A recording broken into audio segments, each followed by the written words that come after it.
ostrich. In a kati. In a kati? Ostrich. There is somebody doing emu now in Maharashtra. Emu is being marketed Emu, quite a bit. quail. It's being farmed quite a bit, emu. So a lot of vegetables as well that yes. are new. Yes. Tofu, tempeh. These are things that are now people are understanding. I think vegetarians, the whole country, what I've seen, the vegetarians in Calcutta are so exigent. They're very, very demanding because they know a lot about food. And I think we should ask vegetarians here to come up with interesting ideas about. Yes, we should, because actually most people, whenever we talk to them, everyone says, I'm turning vegetarian.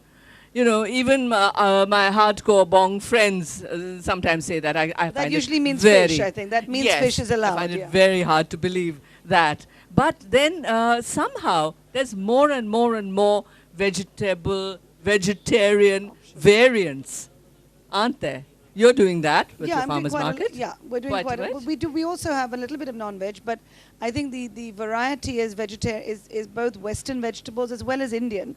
What I would like to see, I learned a lot from Chef yesterday about how many vegetables are used in cuisines like Bengali cuisines, which I think are not fashionable anymore.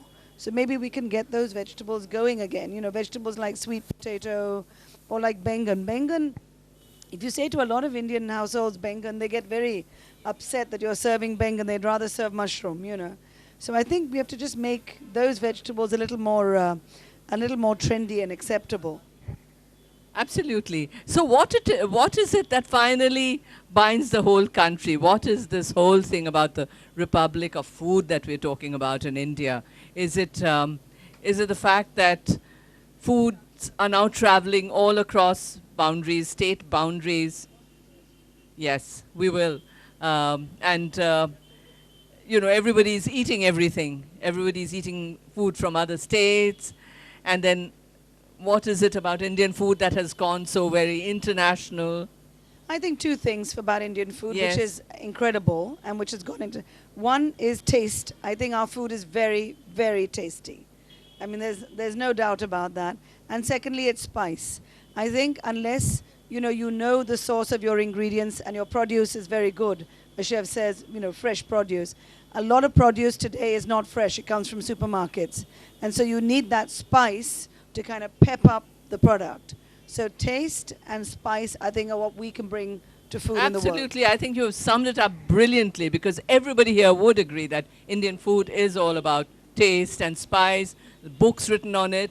You must have read The Mistress of Spices and so many others.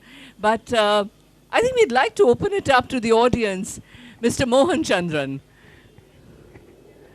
Thank you, Karen. A quick question, since we're discussing unification and unifiers.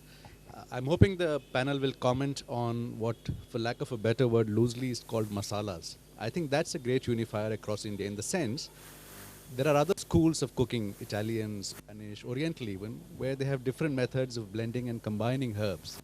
But this whole thing about, or the range and the methods in which we do it across our regions, broiling, combining them, grinding them, I don't think any other cuisine has this kind of depth. And that makes it such a strong, tradition across our Indian countries. And I think I'd love to hear a comment on that as a unifier. The way vegetables are cut, the way the masalas are combined, and that's what we're talking about, aren't we? The combination of spices.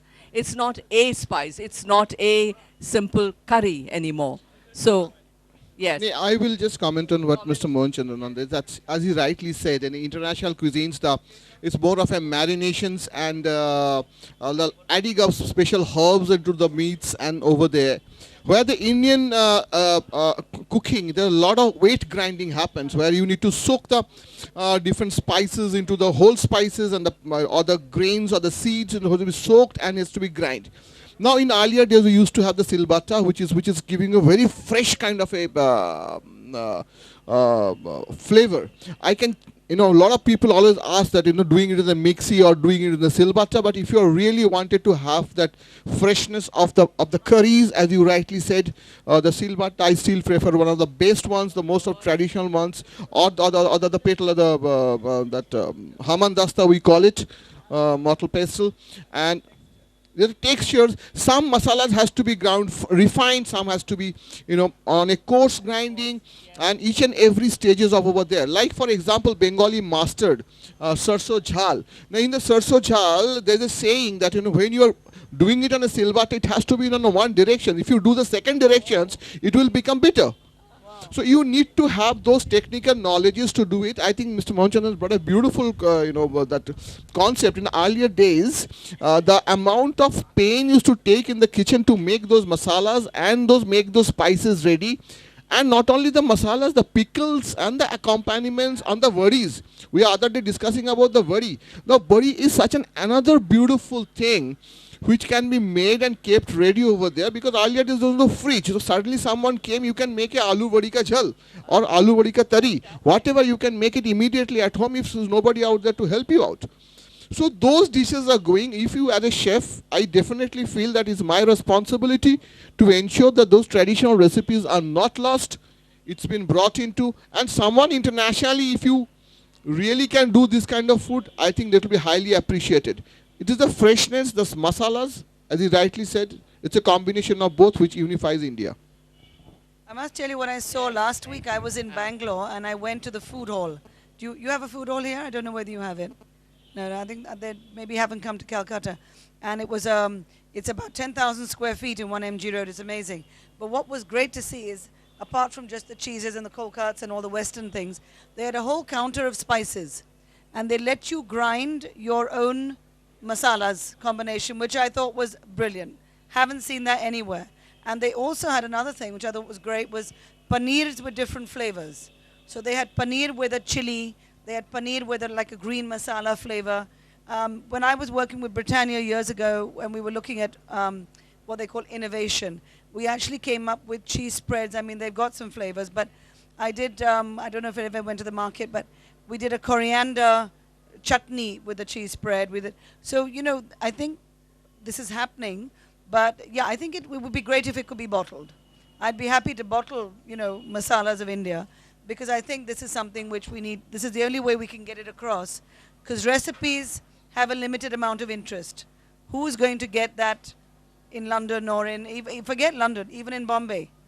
Who's going to get all those ingredients together and grind the masala, the rye one way and not the other way? Come on. So, I mean, we have to rely on people like Sujan to do things like that.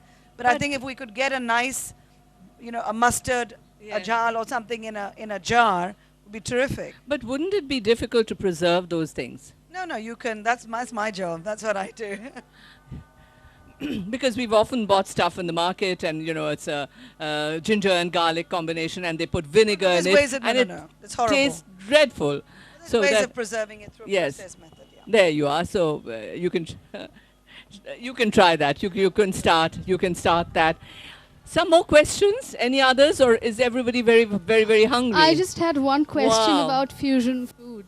Would there be a market for that in Calcutta? Would something like koshari in Egypt, or say prawns and bacon or what? I don't know. Anything. Vegetarian version. I'm of sure fusion Sujan food. has his opinion. I often think fusion is really confusion, and I think it doesn't appeal to me at all.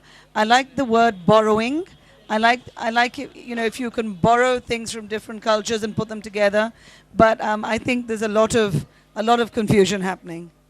See, I'll just comment on the fusion food. It is that fusion of two cuisines, it is quite unnatural, because cuisine developed with the culture, with the availability of raw materials.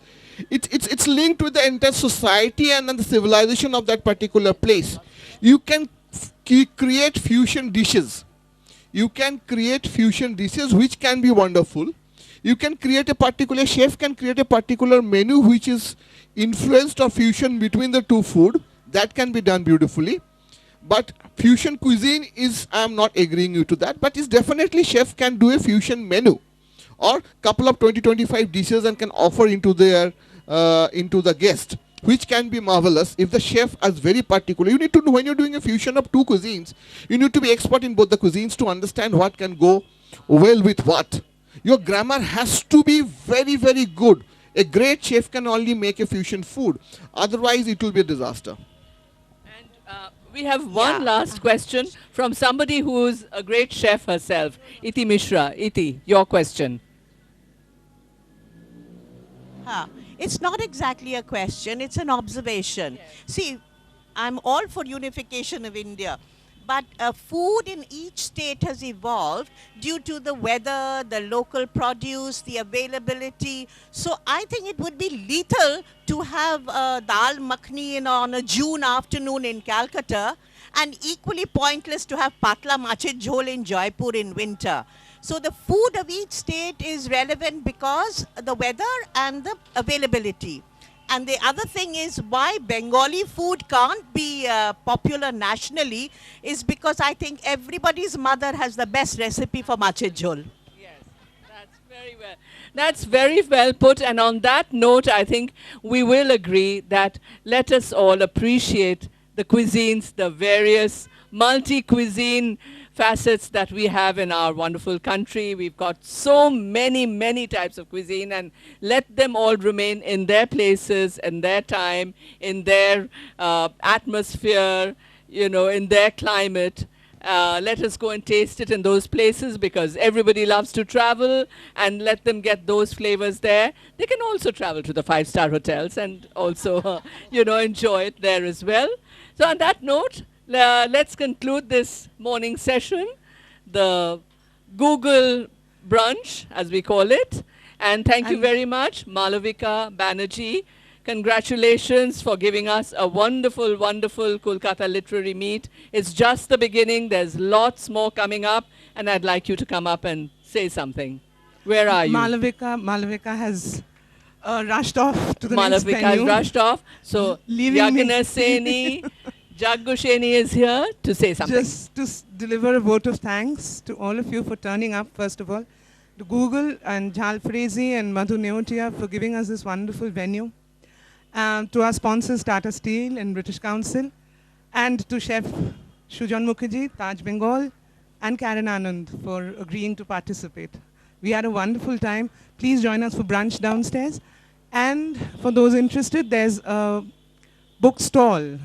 We've just put out a few books that you can look at, buy, browse through, downstairs, all of it. Please, thank you so much.